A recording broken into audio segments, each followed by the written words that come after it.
Kemi Badenoch, the leader of the British Labour or Conservative Party. We are proud of her, in spite of her efforts at denigrating her nation of origin. She is entitled to her own opinions. She has even every right to remove the Kemi from her name. Hello and what's up, guys? In this video we are diving into the fiery exchange between Kemi Badenoch, the UK's Conservative Party leader, and Nigeria's Vice President Kashim Shettima. It is bold, it is controversial, and it sparkles serious conversation, so stick around. Here is the story. Kemi Badenoch, born in the United Kingdom to Nigerian parents but raised partly in Nigeria, recently made strong comments about the challenges she faced growing up there. She described Nigeria as a place plagued by fear, insecurity, and corrupt politicians, where public funds were treated as personal piggy banks. She even said, "I grew up in a place where fear was everywhere," painting a vivid picture of life in a country she says was broken by selfish leadership. Unsurprisingly, Vice President Shettima didn't take kindly to this. She accused Badenoch of denigrating Nigeria and even said she should remove the Kemi from her name if she is not proud of her Nigerian heritage. Whoosh. But here is what Badenoch fired back. Through her spokesperson, she said she stands by her words and won't sugarcoat the truth. She doubled down, saying, "I am not doing PR for Nigeria." In other words, she is not here to make Nigeria look good. She is here to speak her truth and defend her leadership. Now, this clash has sparked a massive debate. So, watch the clip. I was born here, but I grew up in a place where fear was everywhere. You cannot understand it unless you've lived it.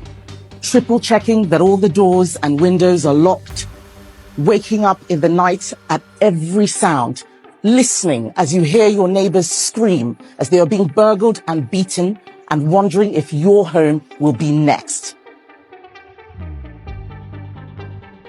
Who founded Facebook?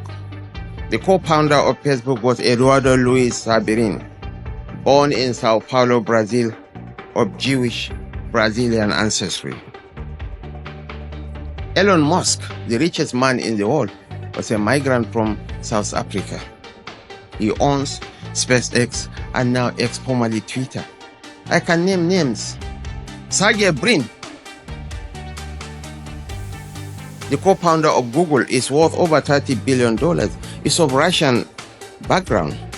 Rupert Murdoch, the chief executive of News Corp, is of Australian descent. Madeleine Albright, who became the United States Secretary of State, was of Czech origin. Steve Chen, the co-founder of YouTube, is originally from Taiwan. Immigrants build nations and immigrants build civilizations. One of the men in the front seat here has a thriving business in Namibia. He lived in Australia for over a decade, adding value to the Australian economy. Hence, there is a need for us to respect and cherish immigrants. Migrants are the source of life in all societies. Rishi Sunak, the former British Prime Minister, is originally from India. A very brilliant young man. He never denigrated his nation of ancestry, nor poured venoms on India. Kemi Badenoch, the leader of the British Labour or Conservative Party. We are proud of her, in spite of her efforts at denigrating her nation of origin.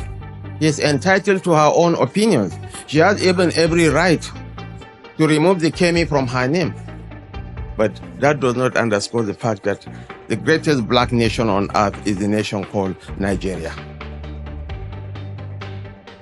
1 out of every 3-4 black men is a Nigerian. And by 2050, Nigeria will surpass the United States, will be the third most populous nation on earth. 1 out of every 3 black men will be a Nigerian.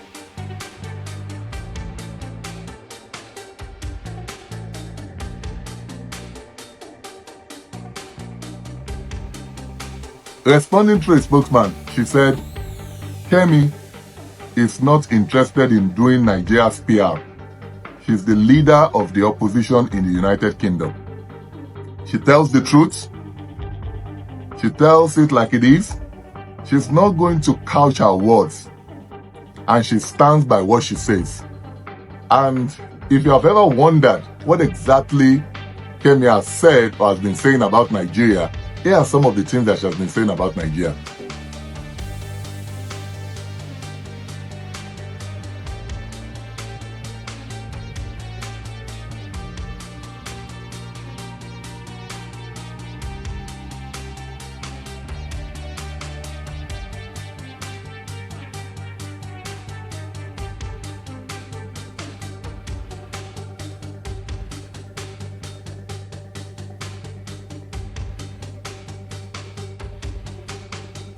Alright guys, let's dig even deeper into this.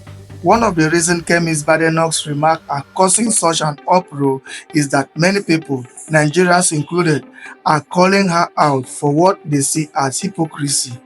Here is a twist. Kemi herself entered the UK through the same immigration route. She is now trying to close up for others, including her fellow Nigerians.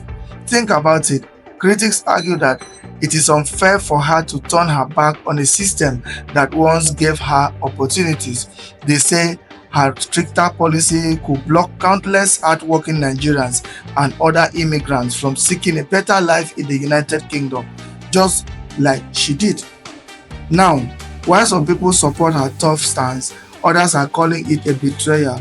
They feel she is forgetting her roots and closing the door behind her.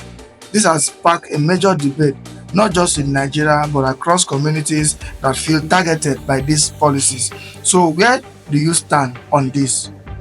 Do you think Kemi is right to prioritize stricter immigration laws, or is she being too harsh, especially considering her own journey? Let me know in the comment sections. I am reading them all and I can't wait to hear your thoughts.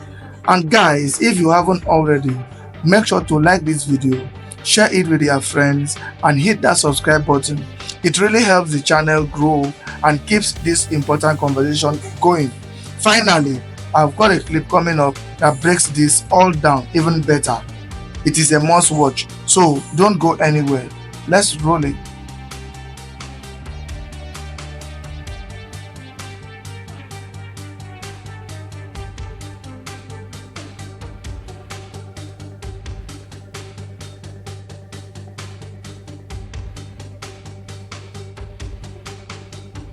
We should be deporting people more than we are now, even as we are in the ECHR. So imagine this Nigeria sellout lady talking about how they want to deport immigrants from the United Kingdom. She's betraying the system that helped her. She herself, she's immigrant. She came to that United Kingdom when she was about 17 or 16 years with student visa. She overstayed even when the visa expired. She tried all her possible best to have a job there, started working McDonald's, then she got the document. After some years, she became a United Kingdom citizen. And now she's talking about she wants to deport people. What worries me is that we'll say, we'll leave the ECHR, let's say we left it today, and I'm not against leaving the ECHR, but problem still continues. You can see the way the white guy is even looking at her. Like, what are you talking about? You yourself, you are immigrant, the system that helped you. Now you want to deport immigrants from the United Kingdom. You are trying to place these white people, the colonial masters, you understand? Because they know what they are doing. That's why they tend to put people like her in some certain position. So that when people like this are talking, nobody will complain of racism. Imagine she herself in Nigeria, a full-grown lady. She was an adult before she even go to that UK.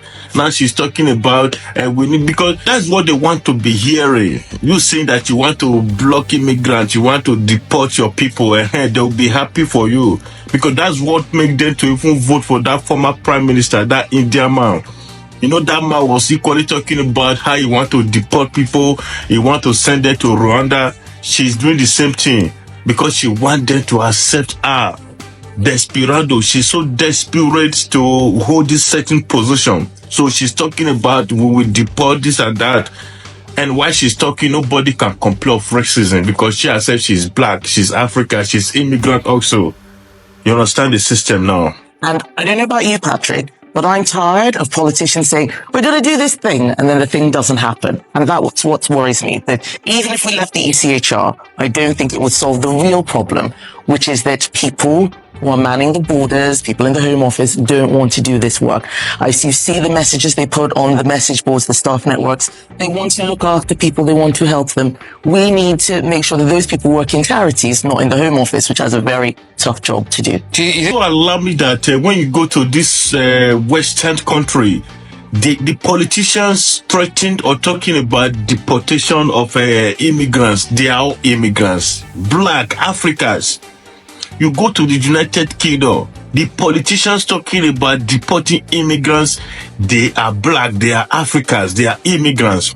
Go to Germany, there was one man there. Come to Italy, there was one man there, Nigerian man. Go to Canada, go to America, go to Australia. The people talking about we are going to stop people from coming to this country, we will deport them, they are immigrants. They always want to be pleasing these people, so that they will be accepted. They want to be accepted. That's why they are talking in that manner. And nobody will come to this country again. We want to deport immigrants. We will stop people from coming. So that those one will say, okay, this one. But they don't know that they are sellout. Betrayal to the very system that help you. Betray your very people because you want to please these people. That's my problem with people like this.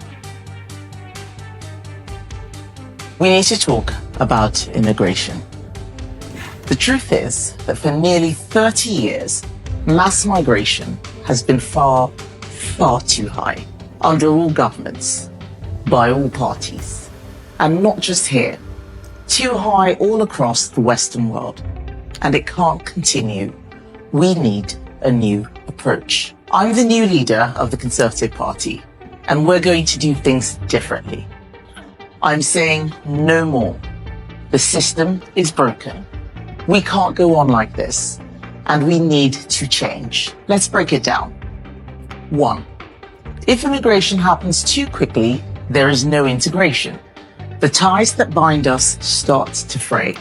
It doesn't matter whether you are massively for immigration or massively against. Without a shared national identity, our country will suffer.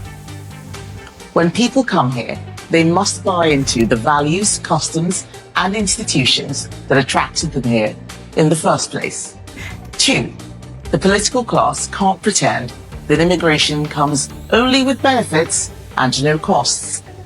We can all see the pressure on housing, roads, GPs, and wages. The failure of politics over the last 30 years has been to gloss over it or to make it a fringe issue. That has to stop. 3, we can no longer be naive. It's nonsense that we have allowed a situation where judges deem perfectly safe countries to be unsafe. That loopholes are willfully exploited by those coming here.